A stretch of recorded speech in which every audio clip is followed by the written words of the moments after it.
మాజీ డీజీపీ, మాజీ గవర్నర్ పెద్దలు రామ్మోహన్ రావు గారు రచించిన పుస్తక ఆవిష్కరణ కార్యక్రమానికి నాతో పాటు ముఖ్య అతిథులుగా విచ్చేసిన ఐపీఎస్ ఆఫీసర్ మాజీ కేంద్ర మంత్రిగా పనిచేసిన పివి రంగయ్య నాయుడు గారు, వేదిక మీద తెలంగాణ రాష్ట్ర డీజీపీ రవిగుప్తా గారు, ఇతర అధికారులు, ఇక్కడ చాలామంది ఎమినెంట్ పర్సనాలిటీస్, ఐఏఎస్ ఐపీఎస్గా, డీజీపీలుగా, చీఫ్ సెక్రటరీస్గా వివిధ హోదాలలో రాష్ట్రానికి దేశానికి సేవలు అందించి ఈరోజు రామ్మోహన్ రావు గారి పుస్తక ఆవిష్కరణలో మీరందరూ పాల్గొనడం, ఈ కార్యక్రమానికి నన్ను ముఖ్య అతిథిగా వారు ఆహ్వానించడం ఒక మంచి అవకాశంగా, మిమ్మల్ని అందరినీ కలవడానికి నాకు ఇది ఒక మంచి సందర్భం అని నేను భావిస్తున్నాను.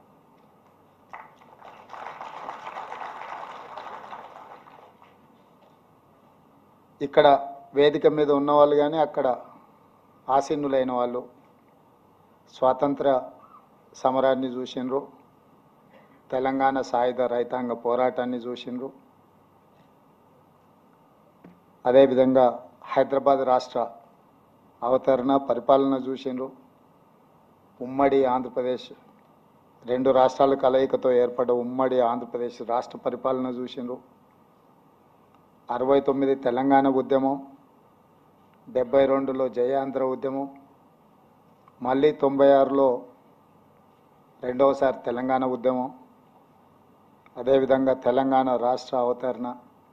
దాదాపుగా ఈ 76 సంవత్సరాలలో జరిగిన వివిధ పరిణామ క్రమాలను అన్నింటినీ అవగాహన చేసుకొని అనుభవం ఉన్న వాళ్ళందరూ కూడా ఇక్కడికి రావడం ఇది ఒక మంచి సందర్భం.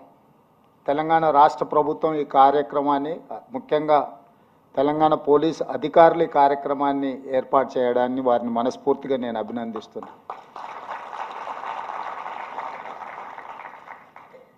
ఇన్ని కాలాలలో జరిగిన ఎన్నో అనుభవాలతో కూడుకున్న పెద్దలందరినీ ఒక దగ్గరికి రప్పించడం అనేది అంత ఆషామాషిగా జరిగే విషయం కాదు. రామ్మోహన్ రావు గారి పుస్తక ఆవిష్కరణలో ఇంతమంది రావడం అంటే వారి పట్ల ఉన్న మీకు మనందరికీ ఉన్న గౌరవం, అదేవిధంగా వారి అనుభవంలో ఈ రోజుకి మనందరికీ వారు చెప్పాలనుకున్న విషయాలు ఈరోజు ఇక్కడ మనందరం పంచుకోవడం అనేది ఒక మంచి అవకాశం. నాయకులకు పరిమితులు ఉంటాయి, ఎందుకంటే నాకు ముఖ్యంగా ఆ పుస్తకంలో ఏముందో నాకు తెలీదు. రచయిత గారు ఏం రాసినా అది వారి అభిప్రాయమే, నా అభిప్రాయం అయితే కాదు. వారి అభిప్రాయంతో ఏకీభవించవచ్చు, నేను విభేదించవచ్చు. ఆ పుస్తకాన్ని మొత్తం చదివిన తర్వాతనే నేను చెప్పగలను. ఎందుకంటే వారు ఉన్నతాధికారిగా, గవర్నర్గా, ముఖ్యంగా కాంగ్రెస్ పార్టీని దగ్గర నుంచి పరిశీలించి రాసిన చాలా అంశాలు, ప్రస్తావించిన అంశాలు అందులో ఉండొచ్చు. మేబీ కాంట్రవర్సీస్, లేకపోతే డిస్క్రీట్ ఆర్ ఇండిస్క్రీట్, అందులో ఏముందో నాకు తెలీదు. ఏదేమైనా తెలుగు వాళ్ళ ప్రభావము, తెలుగు భాష మీద పట్టున్న వాళ్ళు కానీ, జాతీయ రాజకీయాలలో మన యొక్క పాత్ర కాలక్రమేణా తగ్గుతూ వస్తుంది. ఇది మనందరం నిశ్చితంగా గమనించాల్సిన అంశం. నాడు సంజీవరెడ్డి గారు, పివి నరసింహారావు గారు, ఎన్టీ రామారావు గారు జాతీయ రాజకీయాలలో వారి ప్రభావాన్ని చూపించడమే కాకుండా జాతీయ రాజకీయాలను శాసించే స్థాయికి మన తెలుగు బిడ్డలుగా వాళ్ళు రాణించడం మనందరికీ గర్వకారణం. వారి తరం తర్వాత మళ్ళీ జైపాల్ రెడ్డి గారు, వెంకయ్య నాయుడు గారు ఒక స్థాయి వరకు నిలబెట్టే ప్రయత్నం చేసింది. ఈరోజు మేము ఎప్పుడైనా ఢిల్లీకి వెళ్తే అసలు ఎవరిని కలవాలనో, ఎవరు మన వాళ్ళు ఉన్నారో, ఏదైనా అంశం రాష్ట్రానికి సంబంధించిందో, మన ప్రాంతానికి సంబంధించిందో, జాతీయ స్థాయిలో ఏదైనా అంశాన్ని ప్రస్తావించాలన్న పార్లమెంటరీ వ్యవస్థలో మాట్లాడే వాళ్ళు కానీ, లేకపోతే మేము వెళ్ళి కలిసి ఏదైనా విజ్ఞప్తి చేద్దామన్నా అక్కడ ఎవరు కనిపించడం లేదు, వినిపించడం లేదు. ఇది డెఫినెట్గా రాను రాను మన గుర్తింపు, మన గౌరవానికి సంబంధించిన అంశంగా మారుతుందేమని నేను ఆలోచన చేస్తున్నా. దీనికి మరి ప్రధానంగా ఫుల్ టైం పొలిటీషియన్స్ లేకపోవడము, part time politics full time business చేసే వాళ్ళు రాజకీయాలకు రావడం వల్ల జరుగుతుందో ఇది నాకు తెలీదు. భాషా భావము అసలు ఒకటి ఉంటుంది అనేది కూడా రాజకీయాలలో చర్చించుకోవడం చాలా ఆశ్చర్యంగా ఉండే పరిస్థితులు వచ్చినాయి. ఈరోజు జరుగుతున్న పరిణామాలు ముఖ్యంగా 2 తెలుగు రాష్ట్రాలలో కొన్ని ప్రత్యేకమైన పరిస్థితుల్లో కొన్ని అంశాలు కొన్ని పరిణామాలు జరుగుతూ ఉన్నాయి. ఇవి మన మనుగడకు కానీ మన గుర్తింపుకు కానీ దేశ రాజకీయాలలో తెలుగు భాషకు ఈ ప్రాంతం నుంచి వచ్చే నాయకులకు ఏమాత్రం ప్రయోజనం చేకూర్చదు. మీలాంటి వాళ్ళు మీ అనుభవాలతో జరుగుతున్న పరిణామాల మీద ఎక్కడో ఒక దగ్గర ప్రస్తావించాల్సిన అవసరం ఉందని నేను భావిస్తున్నా. మీరందరూ ఇప్పుడు ఇక్కడ వేదిక మీద ఉన్న చాలామంది నా వయసు కంటే ఎక్కువ అనుభవం ఉన్న వాళ్ళు చాలామంది ఉన్నారు. ఇక్కడ ఉన్న అధికారులు చాలామంది 69-70 ఇయర్స్. ఇప్పుడు పివి రంగయ్య నాయుడు గారికి 91 ఇయర్స్, రామ్మోహన్ రావు గారికి 90 ఇయర్స్. నాకంటే కొంచెం యాక్టివ్గా నడుస్తూ వస్తుంటే రామ్మోహన్ రావు గారు వారు ఇంకా యంగ్ ఎట్ హార్ట్, వారు అంటే ఇంకా ఏమంటారు షార్ప్ టంగ్తో వారు మాట్లాడినారు. అంటే వారు రాజకీయాలకు రాకపోవడం కొంచెం మేలైనట్టుంది. గవర్నర్గా వెళ్ళిండ్రు. ఎందుకంటే వారికి లైన్ అండ్ లెంత్ భాష మీద భావం మీద మంచి పట్టు ఉంది. డెఫినెట్గా ఆ బుక్కు పొలిటికల్ సస్పెన్స్ థ్రిల్లర్ అవుతుందేమని నేను అనుకుంటున్నా.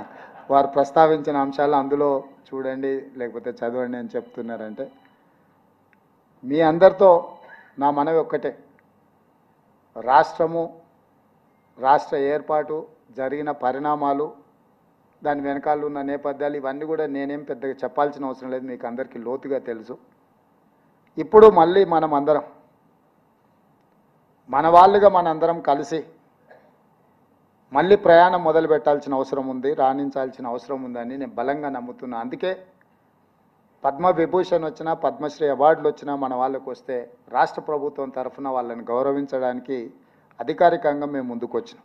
ఈ కార్యక్రమంలో కూడా నేను రామ్మోహన్ రావు గారు పుస్తకావిష్కరణ అంటే మా అధికారులకు ఆదేశాలు ఇవ్వడమే కాకుండా ఈ కార్యక్రమంలో నేను పాల్గొన్నది మళ్ళీ మనందరం కూర్చొని కలిసి మాట్లాడి ఏ విధంగా ముందుకు వెళ్ళాలి.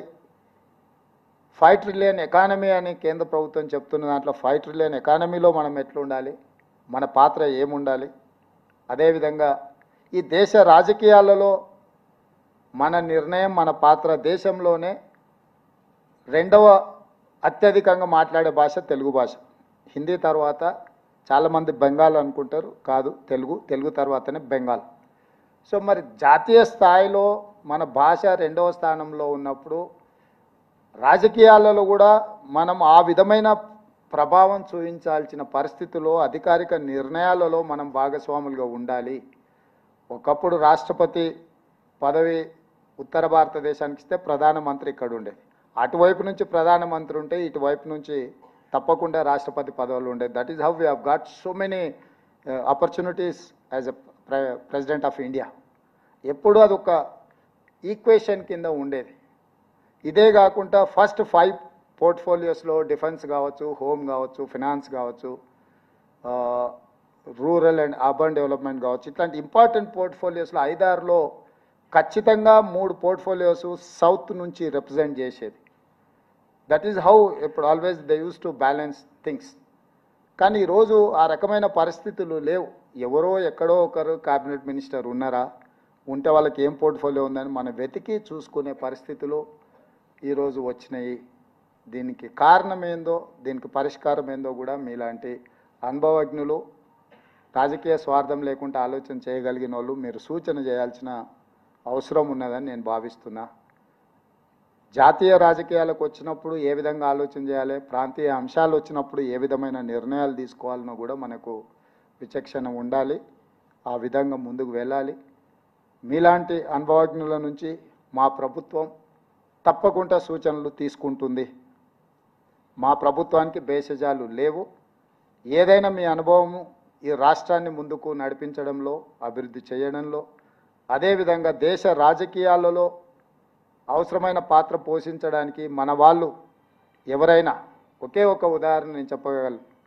ఆనాడు పివి నరసింహారావు గారి దేశ ప్రధానమంత్రిగా వారికి అవకాశం వచ్చినప్పుడు వారు నంద్యాలలో పోటీ చేస్తా అంటే ఎన్టీ రామారావు గారు ఒక తెలుగు బిడ్డ ప్రధానమంత్రి అవుతున్నాడు, ఎన్నికల్లో నేను పోటీ పెట్టదలుచుకోలేదు అని ఒక గౌరవించి ప్రధాన ప్రతిపక్ష పార్టీ ఎన్టీ రామారావు గారు ఆ ఎన్నికల్లో